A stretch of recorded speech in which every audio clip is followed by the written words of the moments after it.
Hello friends, welcome to the channel simplify your mind. आज मैं आपके लिए लेके आई हूँ डू एपिक शिट बुक की समरी, जिसने लिखा है अंकुर वारिकू ने। अंकुर वारिकू एक एंटरप्रेन्योर है, टीचर है, कंटेंट क्रिएटर है और एक मेंटोर है। उन्होंने nearby.com फाउंड किया है और वो ग्रुपॉन्स इंडिया बिजनेस के फाउंडिंग CEO हैं।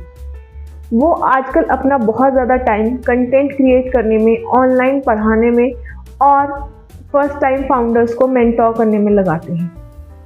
तो आज हम बात करेंगे कि किस तरीके से अंकुर वारिकू ने इस बुक में अपने लाइफ लेसन्स के बारे में बात की है, हैबिट्स के बारे में बात की है, अवेयरनेस की क्या इंपॉर्टेंस है और मनी हमारी लाइफ को कैसे इम्पैक्ट करता है। इससे पहले कि आप इस वीडियो में गुम हो जाएं, इन केस आपने इस चैनल को सब्सक्राइब नहीं किया है तो आप इस चैनल को जल्दी से सब्सक्राइब कर लीजिए और बेल आइकन को प्रेस कर लीजिए ताकि आपको हर नोटिफिकेशन मिल सके और आप वीडियोस देख के उससे ज़्यादा से ज़्यादा फ़ायदा उठा सकें। आइए फ्रेंड्स, बिना किसी देरी के स्टार्ट करते हैं आज की वीडियो। ऑथर हैबिट्स के बारे में बात करते हैं और वो कहते हैं कि वो 2 रीज़न से गोल सेट नहीं करते। पहला तो ये कि जब हम गोल सेटिंग करते हैं तो वो हम डेस्टिनेशन के लिए करते हैं और जो हम उस प्रोसेस में बन जाते हैं, हमारा उस पर ध्यान नहीं होता। और दूसरा, जब हम वो डेस्टिनेशन मिल जाती है तो हम दूसरी डेस्टिनेशन की तरफ भागने लग जाते हैं और इस तरीके से ये रेस कभी भी ख़त्म नहीं होती। इसीलिए ऑथर कहते हैं कि हमें गोल सेटिंग ना करके हमें अपनी हैबिट सेटिंग पे ज़्यादा ध्यान देना चाहिए, जिससे हमें अनइमेजिनेबल रिजल्ट्स मिल सकते हैं। उसके बाद ऑथर कहते हैं कि सबसे बड़ी हैबिट है सुबह जल्दी उठना। ये एक ऐसी हैबिट है जिसको सबने अपनी लाइफ में इम्बाइब करने की कोशिश की है और ज़्यादातर लोग उसमें फेल हो चुके हैं। ऑथर कहते हैं कि सुबह जल्दी उठने की ट्रिक सुबह जल्दी उठना ना होकर रात को टाइम पे सोना है। अगर हम सुबह जल्दी उठ रहे हैं और हम एनर्जेटिक और फ्रेश फील नहीं कर रहे हैं तो सुबह उठने का कोई भी पॉइंट नहीं है। हम सुबह जल्दी इसीलिए उठते हैं ताकि हम ज़्यादा प्रोडक्टिव हो सकें, ना कि इसलिए कि हम उठ के ग्रॉगी हो सकें और इरिटेट हो सकें लोगों पर। इसलिए बहुत ज़रूरी है कि हम रात को टाइम पे सोएं ताकि हम सुबह एनर्जेटिक और फ्रेश फील करें। दूसरा ऑथर कहते हैं कि जब हम कोई चीज़ नहीं करना चाहते तो हम अपनी लेजीनेस को ख़त्म नहीं कर पाते। ऑथर अपना रूटीन बताते हुए कहते हैं कि वो सुबह डेली 4:30 बजे उठते हैं, अपने म्यूज़िक लेसन लेते हैं, मेडिटेट करते हैं, बुक रीड करते हैं और टेनिस खेलने जाते हैं। चाहे वो 36 डिग्री जून की गर्मी हो या फिर 6 डिग्री दिसंबर की सर्दी, उन्हें कोई फ़र्क नहीं पड़ता। इसका सबसे बड़ा रीज़न ये है कि वो जो कर रहे हैं वो उनके लिए बहुत ज़्यादा पैशनेट है। इसीलिए हमें और ज़्यादा प्रोडक्टिव हैक्स की ज़रूरत नहीं है, बल्कि हमें वो करने की ज़रूरत है जो हम करना चाहते हैं। इसलिए हमें अपने साथ टाइम स्पेंड करने की ज़रूरत है ताकि हम ये पता कर सकें कि what we really love doing. 3 ऐसी चीज़ें जो हमारी लाइफ में डिसाइड करती हैं कि हम किस चीज़ को अपनी लाइफ में इम्पोर्टेंस देते हैं। पहले, कि हम सुबह उठ के पहले 1 घंटे में अपनी लाइफ में क्या करते हैं। दूसरा, हम सोने से पहले 1 घंटे में क्या करते हैं। और तीसरा, हमारा कैलेंडर। ऑथर बताते हैं कि उनकी पहली 60 मिनट उनका मी टाइम होते हैं, जिसमें वो अपने पानी को बहुत आराम से सिप ले के पीते हैं और उनके पास जो ब्लेसिंग्स हैं उनको वो अप्रिशिएट करते हैं, ग्रेटिट्यूड प्रैक्टिस करते हैं और उसके बाद वो मेडिटेट करते हैं। रात को सोने से पहले का जो 1 घंटा है वो ऑथर का उनका फैमिली टाइम होता है। या तो वो अपने बेटे के साथ कुछ रीड करते हैं या फिर वो अपनी वाइफ को हेल्प करते हैं अपनी बेटी को सुलाने में। उसके बाद वो अपने कैलेंडर पे बहुत इंपॉर्टेंट चीज़ें मार्क करते हैं, जैसे उनकी आफ्टरनून नैप, उनका रीडिंग टाइम, उनके म्यूज़िक लेसन्स। आप लोग बताइए कि आप अपने पहले घंटे और अपनी आखिरी घंटे में क्या करते हैं। क्या आप उसको अच्छे से यूटिलाइज कर रहे हैं या सिर्फ स्क्रॉल कर के उसको वेस्ट कर रहे हैं? ये सोचने की ज़रूरत है। ऑथर कहते हैं कि डेली प्रोग्रेस का मतलब ये नहीं है कि हम अपनी फील्ड में एक्सपर्ट बन जाए, बल्कि डेली प्रोग्रेस एक ज़िंदगी जीने का तरीका है। जिस तरीके से हम सांस लेते हैं और उसको नोटिस भी नहीं करते हैं, उसी तरीके से एक डेली प्रोग्रेस करना हमारी लाइफ जीने का एक तरीका होना चाहिए। इसके बाद ऑथर अवेयरनेस पर बात करते हुए कहते हैं कि बहुत ज़रूरी है कि हम अपनी लाइफ में जो भी डिसीजंस ले रहे हैं वो अवेयरनेस के पॉइंट ऑफ व्यू से लें, ना कि इग्नोरेंस की। ऑथर कहते हैं कि जब हम कोई भी एक्शन लेते हैं अपनी लाइफ में, हम ये सोच के लेते हैं कि दूसरे लोग हमारे बारे में क्या सोचेंगे, और इससे एक बहुत इंपॉर्टेंट क्वेश्चन अराइज होता है कि हम किसकी ज़िंदगी जी रहे हैं। हम दूसरों को ऑब्लाइज करने के लिए, दूसरों को खुश करने के लिए एक्शंस लेते हैं। जब हमें पता है कि हम अपनी जॉब को पसंद नहीं करते और अपने वीकेंड्स को हम अलग ऑप्शंस एक्सप्लोर करने के लिए रखते हैं, लेकिन जब हमारे फ्रेंड्स हमें इनवाइट करते हैं तो हम सोचते हैं कि कहीं उनको बुरा ना लग जाए और हम वहाँ उनके साथ पार्टी करने चले जाते हैं। इसीलिए छोटे छोटे जब हम अपने आप को बिट्रे करते हैं तो हम कहीं ना कहीं अपने लिए लॉयल नहीं रहते और अपने आप को ज़्यादा पसंद नहीं करते। इसलिए बहुत ज़रूरी है कि हम लोगों की परवाह करना छोड़ के अपने साथ जो छोटे छोटे प्रॉमिसेस करते हैं उनको फुलफिल कर सके, ताकि हमारी नज़रों में हमारी वैल्यू बढ़े। ऑथर कहते हैं पीसफुल रहना भी एक स्किल है। आपको पीसफुल रहना है, चाहे आप कितने ही अकेले पड़ गए हैं, चाहे लोग आपसे कितने ही सवाल पूछ रहे हैं। आपको शांत इसलिए नहीं रहना है क्योंकि वो लोग सही हैं। हो सकता है वो सही हो सकता है वो सही ना भी हो, लेकिन आपको शांत इसलिए रहना है क्योंकि अगर आप शांत नहीं रहेंगे तो आप उस अनप्लेजेंट सिचुएशन को और ज़्यादा इंटेंसिफाई कर देंगे। शांत रहना नॉर्मल सिचुएशंस में बहुत इजी होता है, लेकिन जब डिफ़िकल्ट सिचुएशंस आती हैं उस टाइम पे पीसफुल काम रहना बहुत मुश्किल होता है। ऑथर कहते हैं कि फियर जितना प्रोक्रेस्टिनेशन लीड करता है उतना लेजीनेस प्रोक्रेस्टिनेशन लीड नहीं करती। हम प्रोक्रेस्टिनेशन इसलिए नहीं करते क्योंकि हम लेजी हैं, हम प्रोक्रेस्टिनेट इसलिए करते हैं क्योंकि हम डरे हुए हैं। हम सोचते हैं अगर हम फेल हो गए तो क्या होगा, अगर हमें रिजेक्शन फेस करना पड़ा तो क्या होगा, अगर हमारी लाइफ इसके पास सॉर्ट आउट नहीं हुई तो क्या होगा। इसका मतलब ये है कि आप लेजी नहीं हैं, आप सिर्फ अपने आप को दूसरी साइड पर मिलने के लिए तैयार नहीं, क्योंकि हमें फियरलेस जीने का तरीका आता ही नहीं है। इसलिए बहुत ज़रूरी है कि हम डर को छोड़ के एक्शन लें।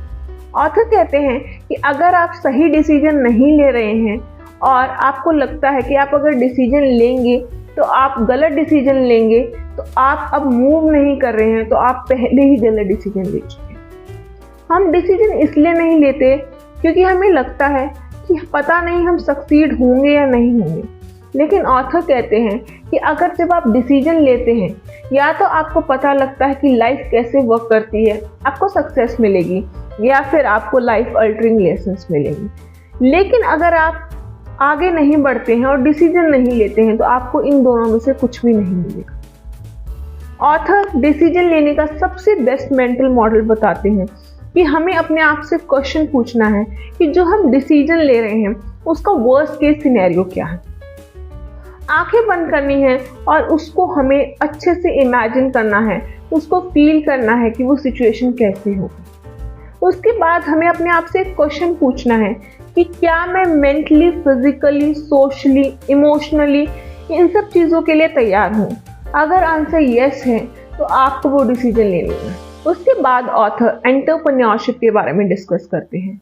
Author says as a founder you have to show up every single day. बिल्कुल मैटर नहीं करता कि आप कैसा फील कर रहे हैं, आपका स्टार्टअप कैसा चल रहा है, प्रेस आपके बारे में क्या लिख रही है, आपके को फाउंडर आपके साथ वर्कआउट कर पा रहे हैं या नहीं कर पा रहे, प्रोडक्ट कितना सक्सेसफुल हो पा रहा है या नहीं हो रहा, but you have to show up every single day irrespective of your situation, क्योंकि ये आपके लिए कोई और नहीं कर सकता। इसलिए बहुत ज़रूरी है कि आप इस माइंडसेट के साथ जाएं कि एंटरप्रेन्योरशिप की जर्नी इतनी इजी नहीं रहेगी। जो अर्ली एक्साइटमेंट है टीम बिल्ड करने का, नेम प्लान करने का, अपना फर्स्ट वर्जन लॉन्च करने का, वो धीरे धीरे कम होता जाएगा। उसके बाद जो हार्डशिप्स हैं वो अपने आप को अनकवर करना स्टार्ट करेंगी। इसलिए बहुत ज़रूरी है कि ये आप अपने आप को क्या स्टोरी सुनाते हैं, आपने एंटरप्रेन्योरशिप की जर्नी क्यों स्टार्ट की है, क्या ये आपको खुशी देता है, क्या ये अपने आप को फुलफिल फील कराता है, कि आपको पीसफुल फील कराता है, आपका कोई भी रीज़न है वो आपके लिए बहुत ज़्यादा स्ट्रॉन्ग होना चाहिए। ऑथर बताते हैं 3 वर्स्ट रीजंस जिसकी वजह से हम एंटरप्रेन्योर बनना चाहते हैं। पहला, आप पैसे बनाने के लिए एंटरप्रेन्योर बन रहे हैं। दूसरा, आपको आपकी करंट जॉब पसंद नहीं है। और तीसरा, आजकल ये फैशन है और सब कर रहे हैं। एंटरप्रेन्योरशिप बहुत ज़्यादा हार्ड है। बहुत लंबे टाइम के लिए आपको सैलरीड जॉब्स की लग्जरीज नहीं मिलेंगी। आपको एक बॉस की बजाय मल्टीपल बॉसेस को रिपोर्ट करना पड़ेगा। बहुत सारे लोग एंटरप्रेन्योरशिप की जर्नी में इसलिए फेल हो जाते हैं क्योंकि वो एक्सटर्नल रीजंस की वजह से इस जर्नी को स्टार्ट करते हैं। आप तभी सक्सेसफुल हो पाएंगे जब आपके रीजंस इंटरनल होंगे, जब आप क्यूरियस होंगे, जब आप किसी प्रॉब्लम को जेन्युइनली सॉल्व करना चाहेंगे। इसलिए बहुत ज़रूरी है कि जब आप प्रॉब्लम सॉल्विंग की जर्नी में एंटरप्रेन्योरशिप को ले रहे हैं तो आप सक्सेस के साथ साथ फेलियर के लिए भी तैयार हो। और उसके बाद ऑथर कहते हैं कि जब आजकल के लोग यूथ बिजनेस स्टार्ट करना चाहते हैं तो उनको लगता है कि उनको वो जॉब छोड़नी पड़ेगी और फुल टाइम एंटरप्रेन्योरशिप लेनी पड़ेगी। लेकिन ऑथर कहते हैं कि जब हम श्योर नहीं हैं कि हम इस जर्नी पर अपने आप को सस्टेन कर पाएंगे या नहीं कर पाएंगे तो हमें अपने वीकेंड्स, अपने हॉलीडेज पे अपने पैशन को एक्सप्लोर करना चाहिए। और जब हम इस चीज़ के लिए कॉन्फिडेंट हो तब हमें अपनी जर्नी स्टार्ट करनी चाहिए। अदरवाइज हम पहले दिन से ही अपने आप पर प्रेशर बनाना स्टार्ट कर दें। इसके बाद ऑथर मनी की इम्पोर्टेंस डिस्कस करते हैं। मनी हमारी लाइफ में फ्रीडम लेके आता है। फ्रीडम एक प्रिविलेज है और इससे हम और ज़्यादा वाइजर चॉइसेस ले पाते हैं। ऑथर्स ऐसे कुछ मिस्टेक्स डिस्कस करते हैं जो उन्होंने अपने पैसे के साथ की।